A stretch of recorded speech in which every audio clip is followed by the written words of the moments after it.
बिस्मिल्लाहिर्रहमानिर्रहीम। Hello everyone, अस्सलामु अलैकुम। मैं हूं आपका host consultant medical specialist doctor Tanveer Arshad Chaudhry. आप देख रहे हैं programme health special on special TV. सुनते कानों देखती आंखों को डॉक्टर तनवीर अरशद चौधरी का सलाम मोहब्बत। जैसे कि हमारी तमाम ऑडियंस जानती है कि हमने हमेशा करंट इशू को टाइटल करने की कोशिश की है। आज का जो हमारा प्रोग्राम होगा, आज हम हेल्थ स्पेशल प्रोग्राम के अंदर जो बात करेंगे वो होगा कि अपेंडिक्स, इसके जो सर्जरी होती है वो कब ज़रूरत पड़ती है, अपेंडिक्स अगर फट जाती है तो इसके क्या नुकसान होते हैं, अपेंडिक्स की पेन होती क्यों है, इसको डायग्नोज कैसे किया जा सकता है और फिर इसको थ्रू सर्जरी जो है वो रिमूव कैसे किया जा सकता है, इसकी एडवांसमेंट क्या है। इसी तरह हम बात करेंगे हर्निया के ऊपर। जैसे कि हम कॉमन लोगों से सुनते हैं कि लोग हमारे क्लिनिकल ट्रायल में आते हैं, उनके पेट का साइज़ बहुत ज़्यादा बड़ा होता है या वेट बहुत ज़्यादा होता है।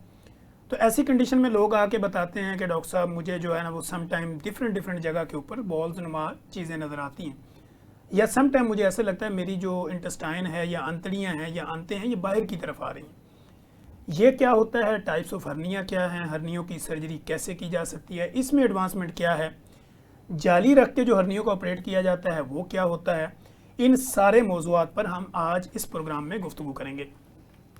हमारे आज के जो गेस्ट हमने जिनको मदऊ किया है, फ़र्स्ट ऑफ़ ऑल तो हमारी तमाम ऑडियंस को ये बात का पता होना चाहिए, चूँकि हम साइंटिफिक डॉक्टर हैं और हम कोशिश करते हैं कि एविडेंस बेस्ड प्रैक्टिस को प्रमोट करें और कोशिश ये करें कि जितने भी आपके सवाल जवाब होते हैं, जो भी आपके ख्यालात होते हैं या जो लोग आप कमेंट्स के अंदर हमसे पूछते हैं, तो हम अपने हेल्थ एक्सपर्ट को अपने स्टूडियो में बुलाते हैं, बेस्ड ऑन साइंस गुफ्तगू करके आप लोगों की ज़िंदगी में आसानियाँ पैदा करने की भरपूर कोशिश करते हैं। आज के हमारे जो गेस्ट होंगे, मेरे साथ स्टूडियो में तशरीफ़ रखते हैं प्रोफेसर डॉक्टर अब्दुल मजीद चौधरी साहब, जो कि प्रोफेसर ऑफ सर्जरी हैं। जितने भी हमारे मेडिकल से रेलिवेंट लोग हैं, वो हमारे एचओ हों, हमारे पीजी हों, हमारे एसआर हों, एपी हों, प्रोफेसर हों, या जो भी मेडिकल से रेलिवेंट लोग हैं वो प्रोफेसर डॉक्टर अब्दुल मजीद चौधरी के नाम से बाखूबी वाकिफ़ हैं। इसी तरह दुनिया के अंदर होने वाली जितनी भी जदीद रिसर्च होती है, जितनी भी मेडिकल से रेलिवेंट जिद्दत होती है, सर्जरी से रिकॉर्डिंगली सर की उस पर मजबूत करीबत है। और इसी तरह दुनिया में जितनी भी ऑर्गेनाइजेशन बनी होती हैं वो सर्जरी से रेलिवेंट हों, पाकिस्तान में हों या डिफरेंट कंट्रीज़ के अंदर हों, जो सर्जन की कोऑपरेशन होती है या मिलजुल के वो डिफरेंट मुल्कों के एक्सपीरियंस एक दूसरे के साथ शेयर करते हैं, उसके ऊपर भी सर की मजबूत गिरफ्त है। Sir, welcome to the show. Thank you very much. Thank you.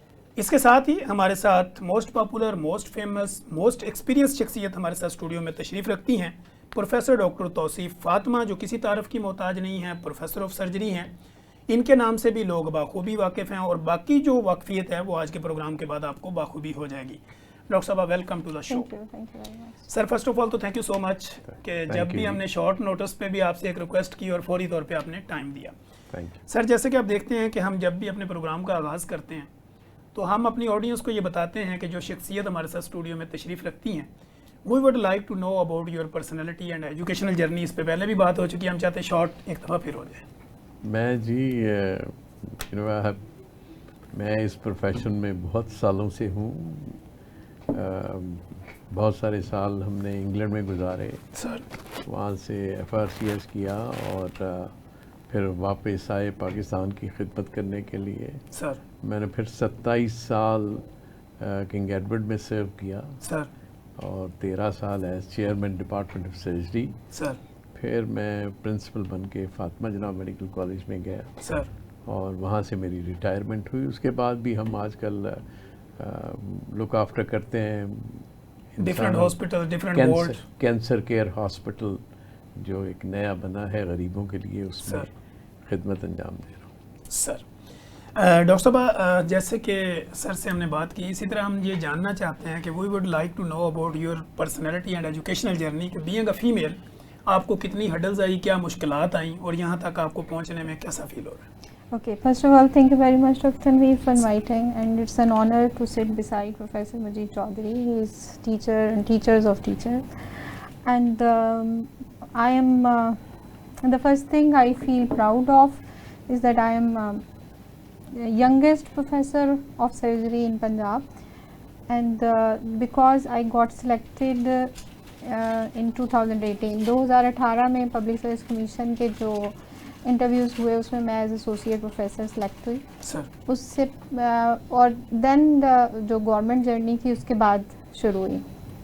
उससे पहले 2003 में मेरी ग्रेजुएशन हुई, रावलपिंडी से मैंने ग्रेजुएशन की, फिर FCPS किया जो कि fellowship of college of surgeon and physician है।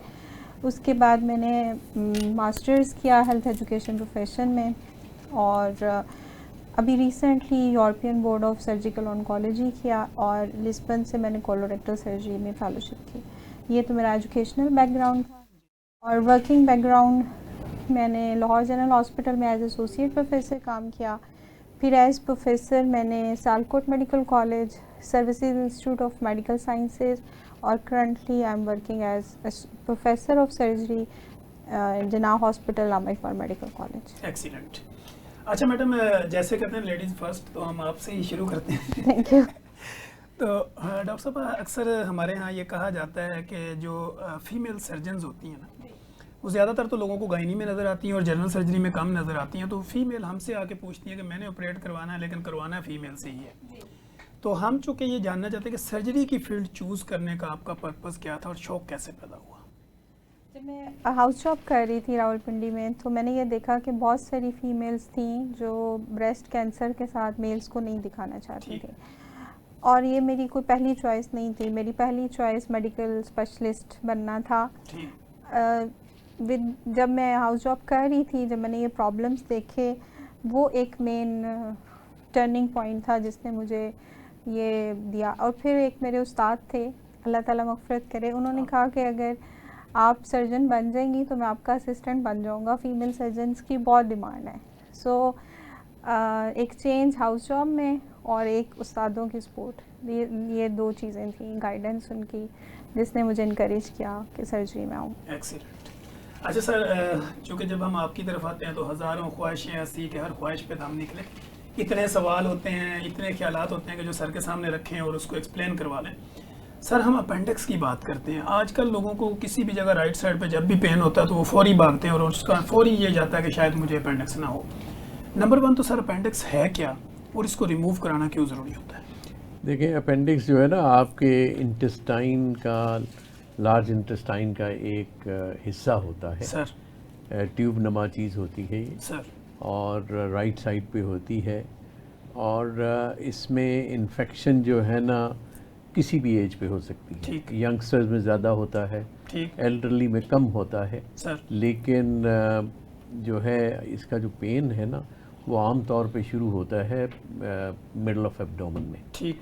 और यानी वहाँ सेंट्रल एब्डोमेन जी, और फिर ये लेट से 24 घंटे के अंदर ये राइट साइड पे शिफ्ट हो जाता है। ठीक। और उसको बड़ा सिंपल है इसका डायग्नोसिस। सर। आजकल तो खैर चले अल्ट्रासाउंड की भी हेल्प हो जाती है, लेकिन essentially it's a clinical diagnosis कि जी आप क्वालिफाइड डॉक्टर के पास जाएंगे ना तो वो आपको फौरी तौर पर बता देगा कि जी दिस इज़ अपेंडिसाइटिस।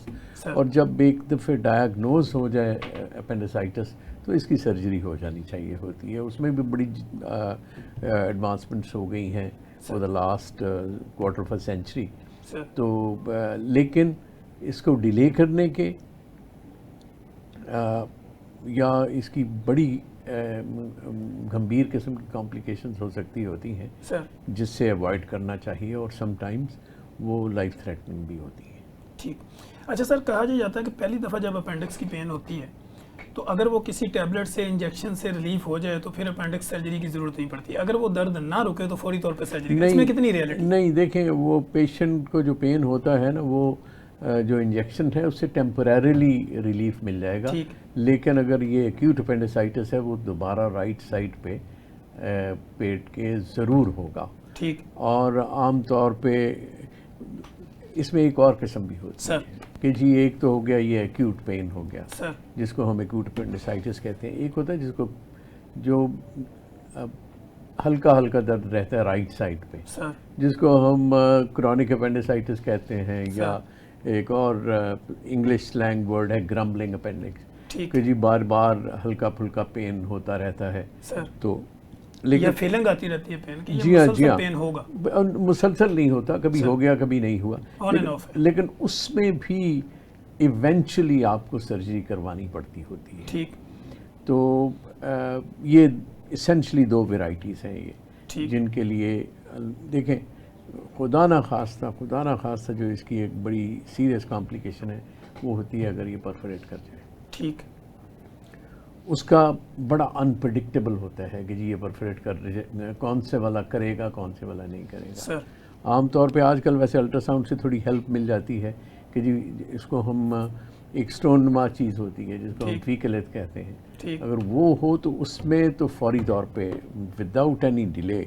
लेकिन एक्यूट अपेंडिसाइटिस का तो ये है कि जी जब भी डायग्नोज हो तो with in next 4 to 6 hours इसकी सर्जरी हो जानी चाहिए होती है। ठीक। डॉक्टर साहब जब हम ये देखते हैं कि डिफरेंट फीमेल्स के अंदर हमारे क्लिनिकल ट्रायल में कुछ पेशेंट इस तरह के रिपोर्ट होते हैं कि उनको अपेंडिक्स भी है, ओवेरियन सिस्ट की भी कंटिन्यू या PCOS PCOD भी है, इस कंडीशन में जो पेन उनको होता है क्या ओवेरियन सिस्ट का कोई लिंक है अपेंडिक्स के साथ या नहीं है? ओवेरियन सिस्ट बेसिकली जो पेशेंट की हिस्ट्री होगी वो आपको ज़्यादा अच्छा गाइड कर सकती है कि ये पेन स्पेसिफाइड टू अपेंडिक्स है या ये पेल्विक पैथोलॉजी है, ओवेरियन सिस्ट या अदर पेल्विक पैथोलॉजीज। मगर हर खातून जो राइट साइड के पेट वाले हिस्से में दर्द के साथ आती है उसका अल्ट्रासाउंड मस्ट है। जिस तरह सर ने कहा कि ये मोस्टली क्लिनिकल डायग्नोसिस है, बट जो फीमेल होती हैं क्योंकि उनके डिफरेंशियल डायग्नोसिस में बहुत सारी चीज़ें आती हैं, इसलिए हम अल्ट्रासाउंड ज़रूर कराते हैं पेल्विक पैथोलॉजीज को देखने का। ओवेरियन सिस्ट का डायरेक्टली अपेंडिक्स के इन्फ्लेम्ड होने का ताल्लुक नहीं है, लेकिन दोनों पैथोलॉजीज इकट्ठी मौजूद हो सकती हैं और इकट्ठी ट्रीट भी की जा सकती हैं। ठीक हो गया। अच्छा डॉक्टर साहब समटाइम हमने देखा है कि लोग जब ये कहते हैं कि अपेंडिक्स फट गया तो उसकी कॉम्प्लिकेशंस क्या होती हैं और किस तरह लोगों को ये पता चले, पेशेंट किस तरह इसको समझे कि इसके खतरात क्या हैं? जब यूजुअली जब पेशेंट अपनी दर्द को इग्नोर करता रहता है या किसी एक्सपीरियंस डॉक्टर को नहीं दिखाता या ख़ुद से दवाइयाँ लेता रहता है, उसके नतीजे में ख़ास तौर पे वो अपेंडिक्स जिसके अंदर लिथ फंसा होता है, जिसको हम अपेंडिकोलिथ भी कहते हैं, या कोई भी स्टोन जो कि फीकल मैटर से बनता है, वो अपेंडिक्स यूजुअली दवाइयों से सेटल भी नहीं करती और उस अपेंडिक्स के फटने के चांसेस भी ज़्यादा होते हैं। और जब अपेंडिक्स फटती है तो दो तरह से प्रेजेंट कर सकती है। एक तो ये कि वहीं पे हमारे पेट के अंदर अल्लाह ताला ने एक पुलिसमैन रखा है जिसे हम मोमेंटम कहते हैं, वो उसको वहीं वॉल ऑफ कर देता है, तो सिर्फ एक जगह पे पस इकट्ठी होती है, या वो पस सारे पेट में हो सकती है। और ये दोनों को डिफ्रेंशिएट भी हम क्लिनिकली एग्जामिनेशन से कर सकते हैं। प्लस पेशेंट को फीवर कितना है, पूरे पेट में दर्द है, एक जगह दर्द है, तो ये मुख्तलिफ चीज़ें हमें बता सकती हैं। ठीक। अच्छा डॉक्टर साहब अगर पेशेंट को कंटिन्यू कॉन्स्टिपेशन है या उसके पेट के अंदर कोई ऐसे इश्यूज चल रहे हैं, इन्फ्लेमेशन है या IBS IBD है, तो इसका भी कोई लिंक बनता है इस पेन के साथ? जी, जिन पेशेंट को इन्फ्लेमेटरी बावल डिजीज़ होती है उनमें अपेंडिक्स का ऑपरेशन मस्ट होता है, उसको हम कंजर्वेटिव मैनेज नहीं कर सकते। कुछ ऐसी कंडीशंस हैं जिसमें हम कहते हैं एंटीबायोटिक से शायद अपेंडिसाइटिस सेटल कर जाए, बट ये पेशेंट्स अपेंडिक्स की इन्फ्लेमेशन अगर होगी तो परफोरेशन के चांसेस चूँकि ज़्यादा होते हैं, ऑलरेडी एक क्रॉनिक डिजीज़ चल रही होती है, तो हम अपेंडेक्टमी अर्ली ऑफ़र करते हैं। और इनफैक्ट IBD अगर अपेंडिक्स को इन्वॉल्व करेगी तो वो प्रेजेंट इसी तरह करती है जिस तरह अपेंडिसाइटिस है। जिस तरह अगर खुदा न खास्ता अपेंडिक्स का कैंसर है तो वो भी अपेंडिसाइटिस की तरह ही प्रेजेंट करेगा। ठीक हो गया।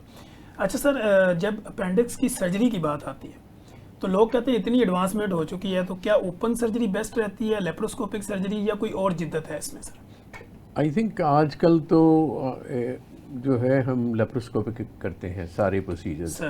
देयर आर फ्यू केसेस जो डिले प्रेजेंटेशन हो सर, या जैसे प्रोफेसर तौसीफ बता रही थी कि अपेंडिक्स बर्स्ट हो गया है सर, तो ऐसे केसेस में बाज़ औक़ात अगर ख़ास तौर पे अगर पूरे पेट में पस है तो उसमें हमें बाज़ औक़ात ओपन भी करना पड़ता है, लेकिन लेप्रोस्कोपिक सर्जरी जो है वो आम तौर पे तो आजकल 2 होल से भी हो जाती है या 3 होल से हो जाती है, और इसमें रिकवरी भी बड़ी क्विक होती है।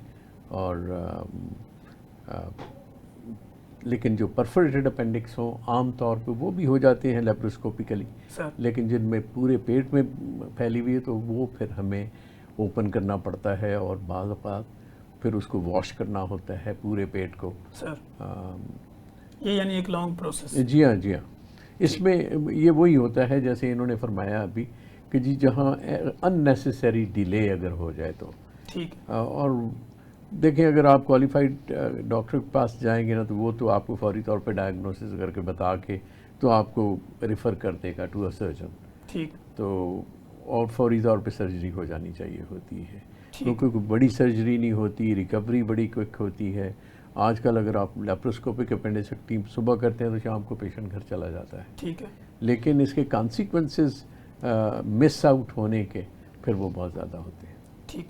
अच्छा सर, अपेंडिसाइटिस या अपेंडिक्स, इसकी डायग्नोज के लिए हमें ब्लड टेस्ट कौन से रेलिवेंट टेस्ट होते हैं? देखिए रेलिवेंट टेस्ट हम आम तौर पे ब्लड के टेस्ट करवाते हैं, लेकिन आई टेल यू कि वो कोई श्योर नहीं होता कि जी अच्छा कोई जिसे हम कहते हैं वाइट ब्लड सेल्स वो बढ़ जाते हैं, आम तौर पे बढ़ जाते हैं, लेकिन इट्स नॉट ऑलवेज नेसेसरी। ठीक। यू नो हमने समटाइम सारा कुछ नॉर्मल होता है, हमने परफोरेटेड अपेंडिक्स में भी बाज़ औक़ात नॉर्मल देखी हैं सर। और लेकिन जैसे मैंने पहले अर्ज़ किया कि essentially it's a clinical diagnosis. ये हाथों का कमाल होता है सर्जन के, उसी से पता चलता है। उसी से पता चलता है आपको कि जी, और उसकी ग्रेविटी का भी वो सर्जन को पता चल जाता है। ठीक।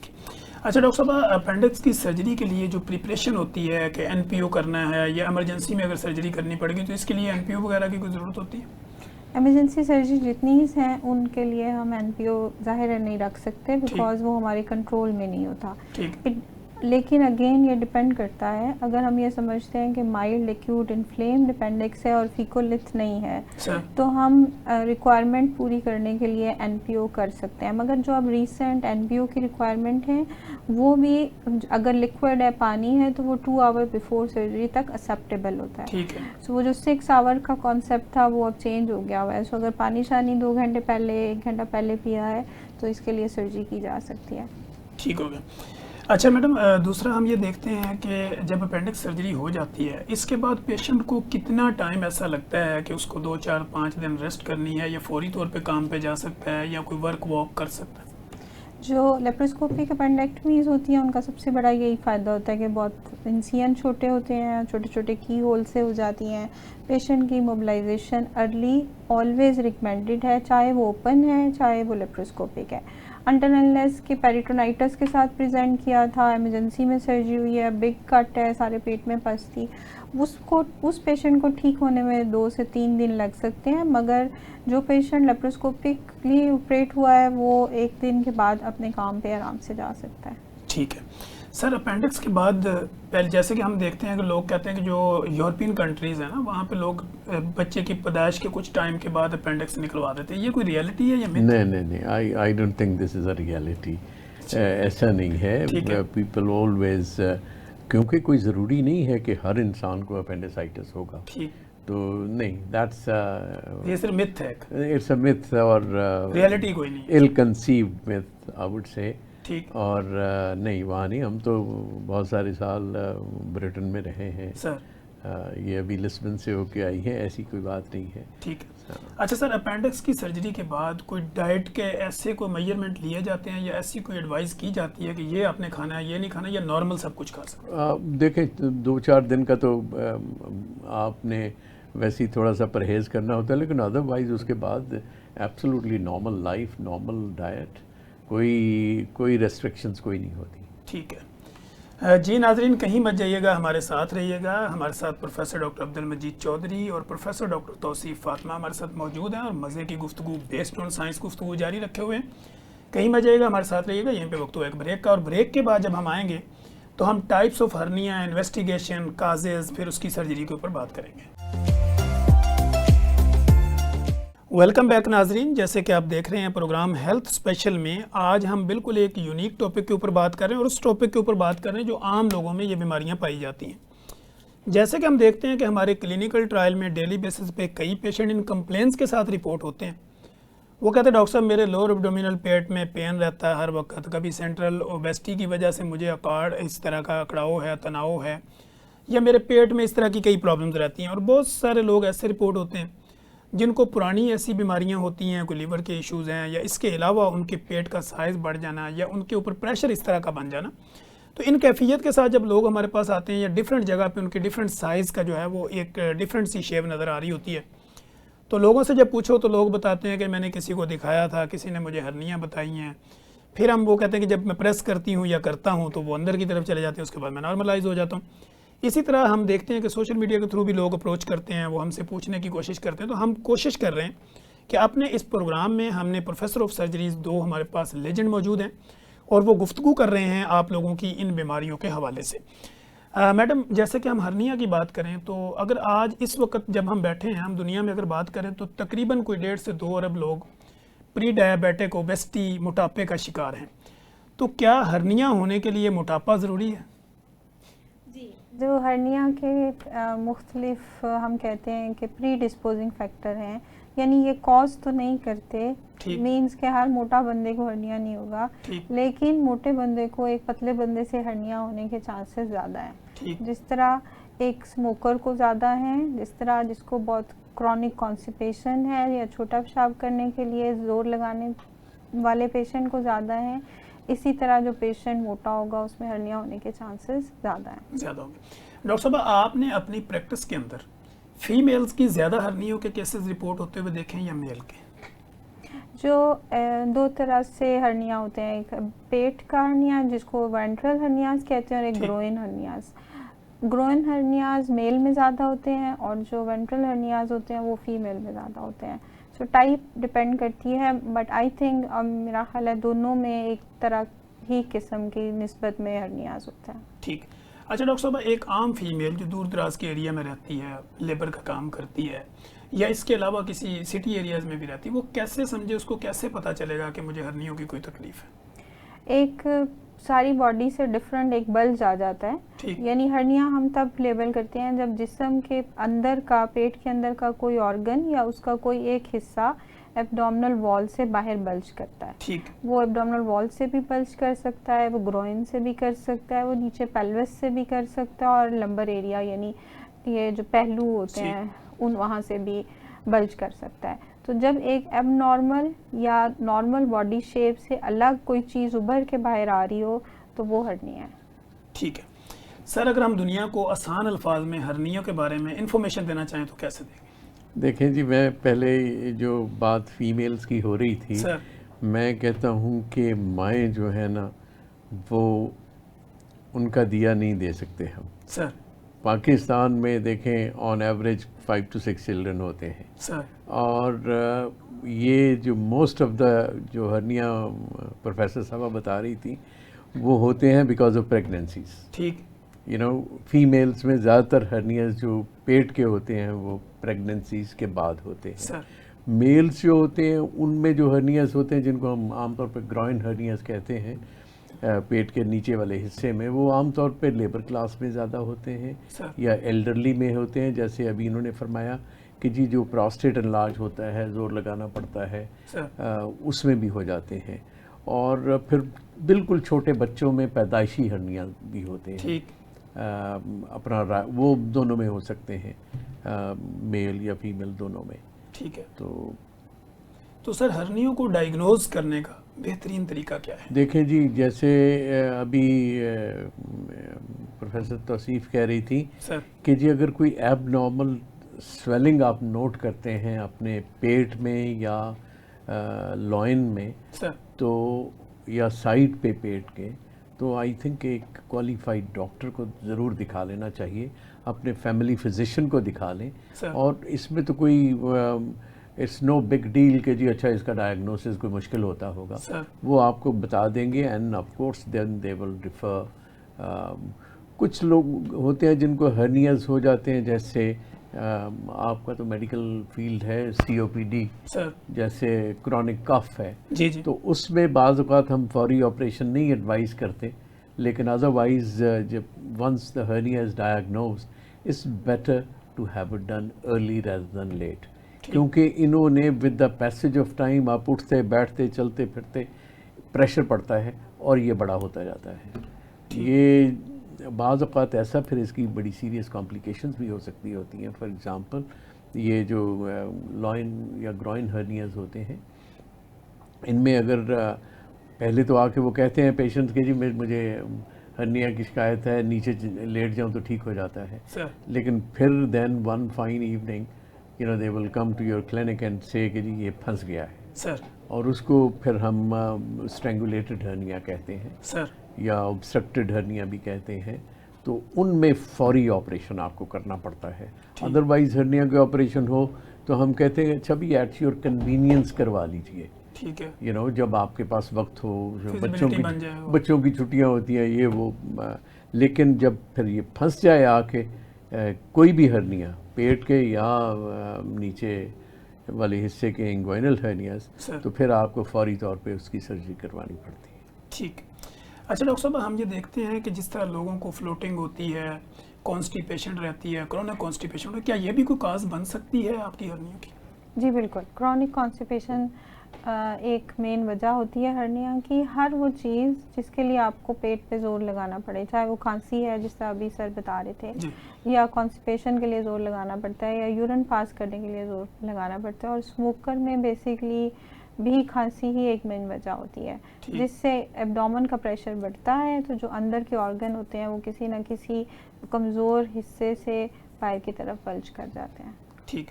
डॉक्टर साहब, फैटी लिवर, हेपेटाइटिस, या इससे रेलिवेंट, या पेट में पानी पड़ जाना, तो इसके साथ भी कोई लिंक होता है हर्निया का? जी, अगेन ये सारी एटियोलॉजिकल फैक्टर्स हैं जो पेट का प्रेशर बढ़ाते हैं। फैटी लिवर है, एसाइटिस हो गई, फैटी लिवर से तो शायद एसाइटिस नहीं हो, मगर लिवर फेलियर से अगर एसाइटिस हो गई है तो ये कॉज है जिससे हर्निया बन सकता है। ठीक। डॉक्टर साहब, वो फीमेल जो कंटिन्यू अपना वर्कआउट करती हैं, या इसके अलावा वो जिम ज्वाइन करती हैं, या पेट की कोई रेगुलर एक्सरसाइज करती हैं, अगर कोई उनकी एक्सरसाइज थ्रू ट्रेनर ना हो तो क्या वो भी हर्नियों की कोई काज बन सकती है पेट पे ज़्यादा प्रेशर की वजह से? जी बिल्कुल बन सकती है। अगर कोई हिडन डिफेक्ट था छोटा और वो गलत तरह की एक्सरसाइज करने से बड़ा हो गया तो हर्निया बन सकता है। यूजुअली जो एक्सरसाइज और वॉक है ये हमारे मसल्स को स्ट्रॉन्ग करती है, और जब हमारे मसल्स स्ट्रॉन्ग होते हैं तो हर्निया बनने के चांसेस कम होते हैं। यानी एक पर्सन जो रेगुलरली वॉक करता है या किसी एक ट्रेनर के साथ नॉर्मल जिम करता है तो वो प्रोटेक्टिव है। जाहिर है अगर वो गलत करेगा then it can harm, but in a normal way, जो कि एक रिकमेंडेड वे है, वो प्रोटेक्टिव है। ठीक। सर, हर्नियों की अब सर्जरी पे हम बात करते हैं, ये तो हमने कॉमन बात कर ली।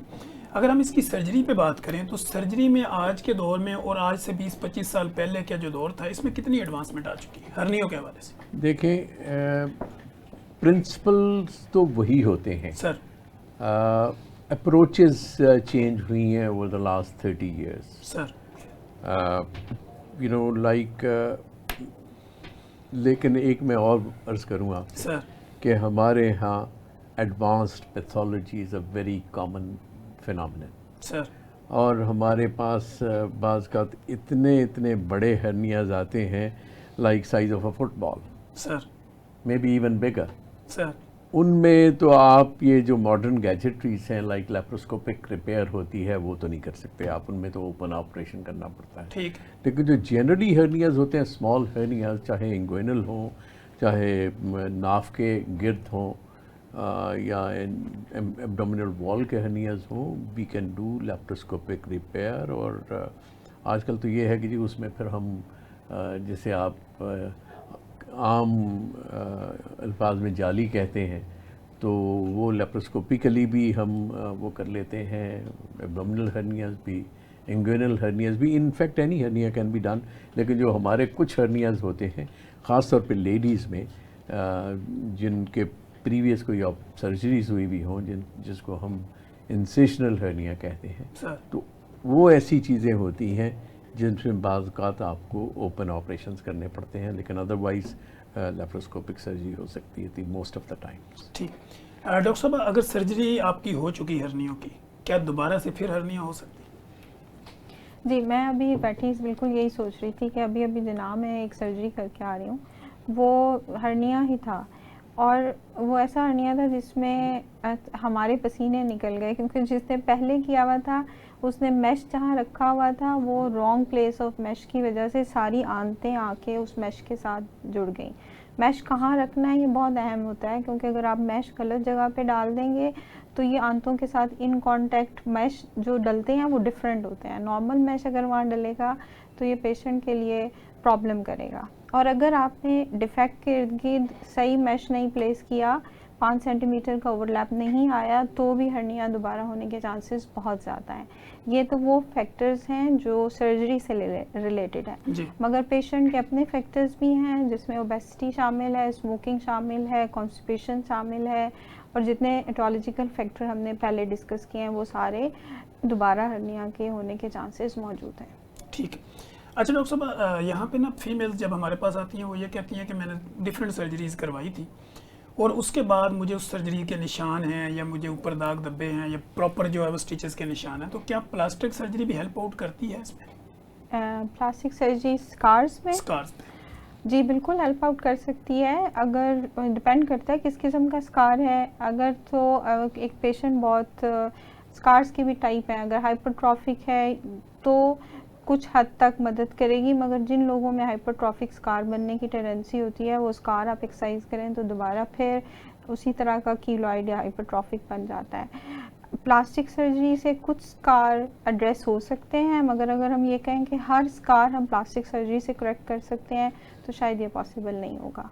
ठीक हो गया। यहाँ मैं तनवीर साहब एक और अर्ज़ करूँ कि हमारे यहाँ मैंने जैसे अर्ज़ किया कि माएँ बहुत सारी कुर्बानियाँ देती हैं और hernia is one of the कुर्बानीज़, और उसमें क्या होता है कि बाज़ औक़ात ओबेसिटी इतनी ज़्यादा होती है और मैसिव हर्नियाज़, तो उसमें हम बाज़ औक़ात एक प्रोसीजर करते हैं जिसको हम एपरेनेक्टमी कहते हैं सर, और वो साथ में हर्निया रिपेयर भी हो जाता है, मैश भी लग जाता है और उनका हम जो पेट है उसकी रिडक्शन भी कर देते हैं सर। तो ये भी एक सिनेरियो है। अच्छा सर, बार बार अगर हर्नियों के ऑपरेट होते हैं तो क्या लोग ये समझते हैं कि मेरी ये जो स्किन की लेयर्स है ये बहुत वीक हो चुकी है, इसमें कोई रियलिटी है?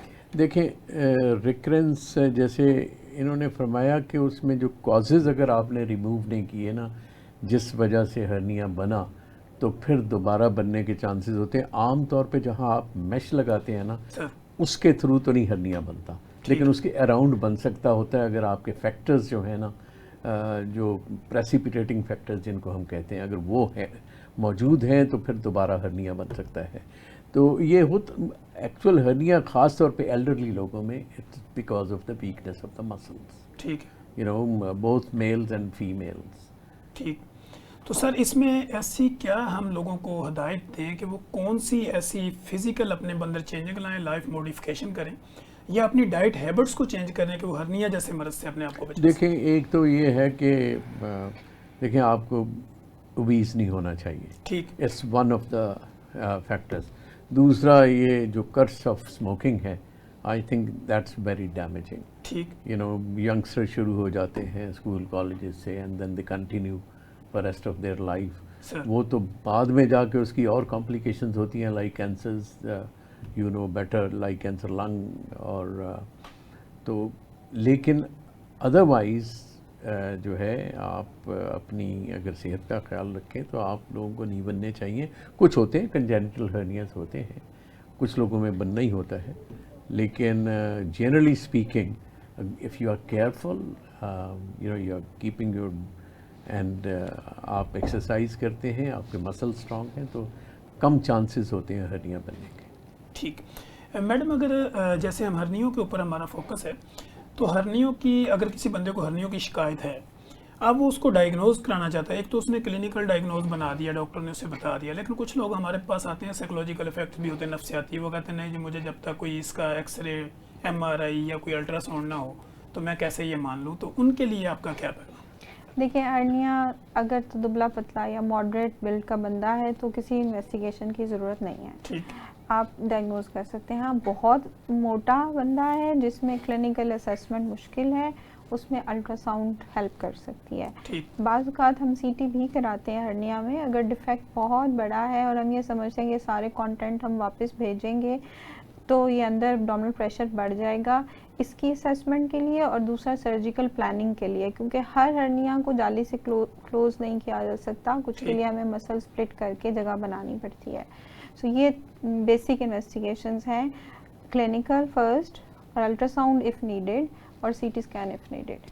ठीक, यानी आप ये कह रही हैं कि जिस तरह फ्लड आता है तो वो सारे बंद तोड़ देता है, इसी तरह जब आपको ओबेसिटी का, प्री डायबिटिक और डायबिटिक का फ्लड आता है तो वो आपको हर्निया काज कर सकता है। जी, डॉक्टर साहब thank you so much sir, आपका भी बहुत शुक्रिया और आपकी तशरीफ आने का बहुत शुक्रिया। हमारे पास आखिरी 2 मिनट होंगे आपके लिए, तो प्रोफेसर डॉक्टर तौसीफ का पब्लिक के नाम क्या पैगाम? मैं जिना हॉस्पिटल में अवेलेबल हूँ।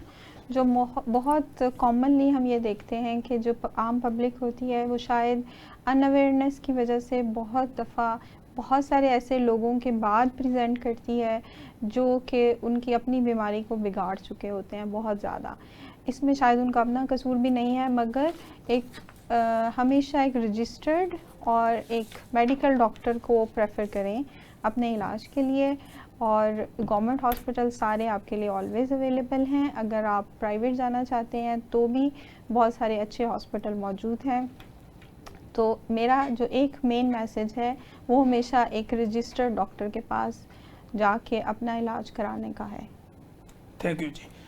सर आपका पब्लिक के नाम क्या पैगाम होगा, और पब्लिक आज जो हमने 2 टॉपिक डिस्कस किए हैं इससे अपने आप को महफूज कैसे? देखें, ये दोनों ही बड़े सिंपल किस्म का डायग्नोसिस होता है इनका, सर लेकिन एक क्वालिफाइड डॉक्टर को दिखाना बड़ा ज़रूरी होता है। सर जो भी आपको अपेंडिसाइटिस है या हर्निया है सर, और एक दफ़े जब डायग्नोसिस हो जाए तो उसूली तौर पे जो आपको प्रोफेशनल एडवाइस दी जाती है, you must see a surgeon sir, क्योंकि इन दोनों में अल्टीमेटली डिसीजन सर्जन ने करना होता है। बिल्कुल ऐसे। But once your family physician refers you to a surgeon, फिर आप उनकी एडवाइस पे अमल करिए और अपना, क्योंकि very simple procedures sir, appendicitis भी, और जैसे डॉक्टर तौसीफ कह रही थी कि ये आप किसी भी सरकारी हॉस्पिटल में चले जाएं, में भी आपको हफ्ता 10 दिन, लेकिन अगर इमरजेंसी है, अगर हर्निया जिसे कहते हैं जी फंस गया है सर, तो वो आप इमरजेंसी में जाएं तो आपका इमरजेंसी में ऑपरेशन हो जाएगा। किसी भी आप बड़े सरकारी हॉस्पिटल में चले जाएं सर। तो बाकी तो इंसान का अपना चॉइस होता है कि जी कहाँ से करवाना चाहता है सर। लेकिन कुछ चीज़ें ऐसी होती हैं जो अनफॉर्चुनेटली दवाइयों से नहीं ठीक हो सकती होती। ठीक, उसके और लिए ये दोनों कंडीशंस ऐसी हैं जिनके लिए surgery is a must. Thank you so much sir. Madam आपकी तशरीफ़ आवरी का शुक्रिया, आपकी मोहब्बत का शुक्रिया। सर आपकी भी तशरीफ़ आवरी और मोहब्बत का शुक्रिया। Thank you very much, very kind. नाजरीन, आपने देखा कि आज हेल्थ स्पेशल प्रोग्राम के अंदर हमने अपेंडिसाइटिस और टाइप्स ऑफ हर्निया डायग्नोज और इसका जो ट्रीटमेंट है उसके ऊपर हमने भरपूर कोशिश की कि आपके जहनों के अंदर उठने वाले जो सवालात हैं, या वो सवालात जो आप कमेंट्स में करते हैं या हमारी क्लिनिकल प्रैक्टिस में करते हैं, उनको हमने कोशिश की कि हम अपने लेजेंड प्रोफेसर के साथ उन बातों को डिफरेंट एंगल्स के साथ रखें ताकि आप लोगों को समझने में आसानी हो। आपको हमारे इस प्रोग्राम से मुतल्लिक़ किसी भी तरह की कोई इन्फॉर्मेशन चाहिए हो, कोई सवाल जवाब हो, तो आप कमेंट बॉक्स में आइए। कमेंट बॉक्स में जब आप आते हैं, मैं हमेशा कहता हूँ नेगेटिव लिखें या पॉजिटिव लिखें, लेकिन ज़रूर लिखें। जब आप लिखते हैं तो हमारी आवाज़ स्ट्रॉन्ग होती है और हम आपके कमेंट्स का एहतराम करते हुए नेक्स्ट प्रोग्राम में ऐसी स्पेशलिटी के लोगों को बुलाते हैं ताकि वो सवाल जो आपने किए हों या आप पूछना चाह रहे हों हम उनको एड्रेस कर सकें। हमारे इस प्रोग्राम का मकसद सिर्फ लोगों की ज़िंदगियों में आसानियाँ पैदा करना है और उनको वेल अवेयर करना है, वेल एजुकेट करना है, ताकि अगर कोई भी उनकी बॉडी के ऊपर जो भी सिम्टोमेटिकली चेंजिंग आती हैं हेल्थ के हवाले से, तो उनको पता होना चाहिए कि कौन सी ऐसी स्पेशलिटी है जहाँ पे जाके मुझे अपना इलाज करवाना है। मुझे और मेरी प्रोडक्शन टीम को इजाज़त दीजिए। हम दोबारा एक नए प्रोग्राम के साथ, नए सवाल जवाब के साथ दोबारा हाजिर होंगे। तब तक के लिए इजाज़त दीजिए। अल्लाह हाफ़िज़।